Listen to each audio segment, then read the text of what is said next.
बात कोरोना की, अगर बीमारी है तो इसका इलाज भी संभव है। जरूरत है तो बस संयम और सावधानी बरतने की।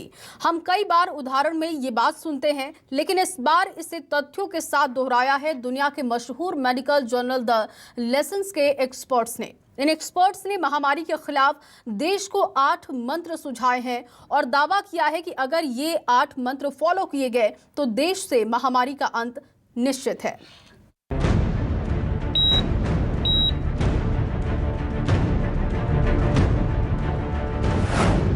एक्सपर्ट्स ने इन सुझावों को तत्काल लागू करने की सलाह दी है। दरअसल ब्रिटिश साइंस जर्नल लेंसेट ने सबसे पहले जरूरी स्वास्थ्य सेवाओं के संगठन का विकेंद्रीकरण यानी कि डिसेंट्रलाइजेशन की जरूरत पर जोर दिया, जिससे कि अलग अलग जिलों में अलग अलग मरीजों की संख्या और अलग अलग जरूरतों को उस हिसाब से पूरा किया जा सके। पारदर्शी राष्ट्रीय मूल्य नीति बनाने का भी जिक्र किया गया। इसके तहत मेडिकल सेवाओं से जुड़ी सभी आवश्यक स्वास्थ्य सेवाओं जैसे कि एम्बुलेंस, ऑक्सीजन, आवश्यक दवाओं और अस्पताल देखभाल की कीमतों की सीमाएं तय करने की बात की गई है। अस्पताल में इलाज के दौरान कैश की जरूरत को खत्म करने की सलाह भी इसमें दी गई।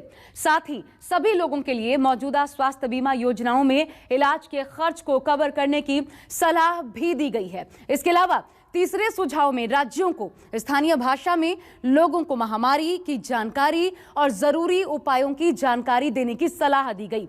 चौथी बात, प्राइवेट और सरकारी स्वास्थ्य प्रणालियों के सभी क्षेत्रों में मेडिकल स्टाफ की संख्या और उनकी सेहत के इंतजामों को दुरुस्त करने की बात कही गई है। 5वें पॉइंट में टीकाकरण को लेकर ब्रिटिश साइंस जर्नल लेंसेट ने राज्य सरकारों को जिम्मेदारी उठाने का सुझाव दिया है। लेंसेट ने अपने सुझाव में कहा है कि टीकाकरण एक सार्वजनिक हित है और इसे बाजार तंत्र पर नहीं छोड़ा जाना चाहिए। इसके अलावा जमीनी स्तर पर सिविल सोसाइटी और लोकल हेल्थ केयर सिस्टम को और मजबूत करने का सुझाव भी दिया गया है। जो 7वां पॉइंट है बहुत महत्वपूर्ण है। ब्रिटिश जर्नल ने कहा है कि आने वाले हफ्तों में संभावित कोरोना मामलों के लिए जिलों को तैयार करने के लिए कोरोना डेटा कलेक्शन और इसके मॉडल में पारदर्शिता होनी चाहिए। और आखिरी पॉइंट, आखिरी सुझाव में कहा गया है कि कोरोना के चलते नुकसान उठाने वाले मजदूर और कम आय वाले वर्ग के लोगों को सरकार अकाउंट में नगद पैसे ट्रांसफर करने की व्यवस्था करे। सरकार आर्थिक रूप से ढह रहे कंपनियों को भी तुरंत मदद पहुंचाए। हमें तीसरी लहर से बचने और बचाने के लिए जो सबसे महत्वपूर्ण है वो ये है कि हम देश में ज़्यादा से ज़्यादा वैक्सीनेशन पर जोर दे सकें और कोशिश करें कि अगले 3 से 4 महीनों में हम अपनी ज़्यादातर पॉपुलेशन को वैक्सीन लगा सकें जो कि वैक्सीन के लिए एलिजिबल है। देश में कोरोना महामारी की दूसरी लहर से हुई तबाही के बाद केंद्र से लेकर राज्य सरकारों ने भविष्य के लिए तैयारियों पर जोर देना शुरू कर दिया है। इसी कड़ी में प्रधानमंत्री नरेंद्र मोदी ने शुक्रवार को 26 राज्यों के 111 ट्रेनिंग सेंटरों से कोविड-19 हेल्थ केयर फ्रंटलाइन वर्कर्स के लिए विशेष रूप से तैयारी प्रशिक्षण कार्यक्रम का शुभारंभ किया। इस प्रोग्राम के तहत देश भर के 1 लाख फ्रंटलाइन वर्कर्स को कौशल से लैस किया जाएगा और नई चीजें सिखाई जाएंगी।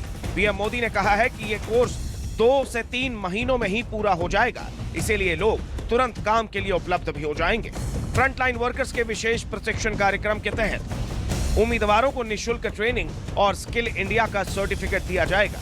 उम्मीदवारों के लिए रहने खाने का इंतजाम, स्टाइपेंड का भी ऐलान किया गया है। प्रमाणिक उम्मीदवारों को 2 लाख रुपए का दुर्घटना बीमा भी सरकार मुहैया करवाएगी। ये वायरस हमारे बीच अभी भी है, इसलिए हर इलाज, हर सावधानी के साथ साथ आने वाली चुनौतियों से निपटने के लिए हमें देश की तैयारियों को और ज्यादा बढ़ाना होगा। लेकिन तमाम तैयारियों के बीच कोरोना की तीसरी लहर की आशंका ने भी देश को डरा रखा है। तीसरी लहर में बच्चों पर कोरोना का असर ज्यादा होने की बात लगातार सामने आ रही है, लेकिन एक ताजा सर्वे ने लोगों की चिंता पर विराम लगाया है। WHO और एम्स के ताजा सीरो प्रेवलेंस सर्वे में तीसरी लहर को लेकर अहम भविष्यवाणी की गई है। नए सीरो सर्वे के मुताबिक SARS-CoV-2 सीरो पॉजिटिविटी दर बच्चों में वयस्कों की तुलना में ज्यादा है और इसीलिए ऐसी संभावना नहीं है कि भविष्य में कोविड-19 का मौजूदा स्वरूप 2 साल और उससे अधिक उम्र के बच्चों पर ज्यादा असर डालेगा।